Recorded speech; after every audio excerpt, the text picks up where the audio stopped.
মধ্যপ্রাচ্যের প্রধান শ্রমবাজারগুলোর একটি সংযুক্ত আরব আমিরাত, কিন্তু 2012 সাল থেকেই দেশটিতে ভিসা জটিলতার মুখে পড়েছেন প্রবাসী বাংলাদেশিরা। আগে ছবি ও পাসপোর্ট কপিতেই এমপ্লয়মেন্ট বা রেসিডেন্স ভিসা মিললেও এখন গ্র্যাজুয়েশন সার্টিফিকেট সহ একাধিক মন্ত্রণালয়ের সত্যায়নের পরও ভিসা মিলছে না কোনোভাবে। দেশটিতে বর্তমানে ভিজিট, এমপ্লয়মেন্ট, ফ্যামিলি, স্টুডেন্ট ও আভ্যন্তরীণ ট্রান্সফার সহ বেশিরভাগ ভিসা পুরোপুরি বন্ধ।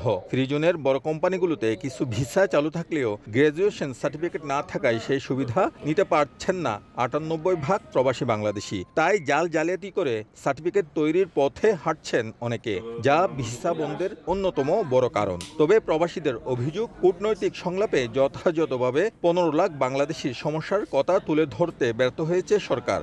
সার্টিফিকেট সত্যতা যে অনলাইন সবকিছুর পরে এদেশের গভর্নমেন্ট যেটা যাচাই বাছাই জাস্টিফাই করার পরে তখন আপনাকে ভিসাটা অ্যাপ্রুভ দিবে। বাংলাদেশের ভিসা বন্ধ থাকার কারণে আমাদের যে কতটা ক্ষতি হচ্ছে, শুধু আমাদের ক্ষতি হচ্ছে না, বাংলাদেশে তো ক্ষতি হচ্ছে। কারণ বাংলাদেশ থেকে যখন লেবার আসবে তখন রেমিটেন্সে বেশি বাড়বে। প্রত্যেকটা দেশের কিন্তু ভিসা খোলে অথবা বন্ধ হয়, বিভিন্ন রকমের সুযোগ সুবিধা আসে যায়, কিন্তু বাংলাদেশিদের বন্ধই আছে। তার মানে আমরা ধরে নিতে পারি এটা কারেন্ট কূটনৈতিক ব্যর্থতা। ভিসার প্রবলেমের জন্য আমাদের বিদেশ থেকে বিদেশি লোকদের অ্যাপয়েন্টমেন্ট দিতে হচ্ছে। নাইজেরিয়ান, ইথিওপিয়ান, ক্যামেরুন, সব সাউথ আফ্রিকান লোকজন আমরা ভিসা দিচ্ছি, বিকজ আমাদের দেশের ভিসা খোলা নাই।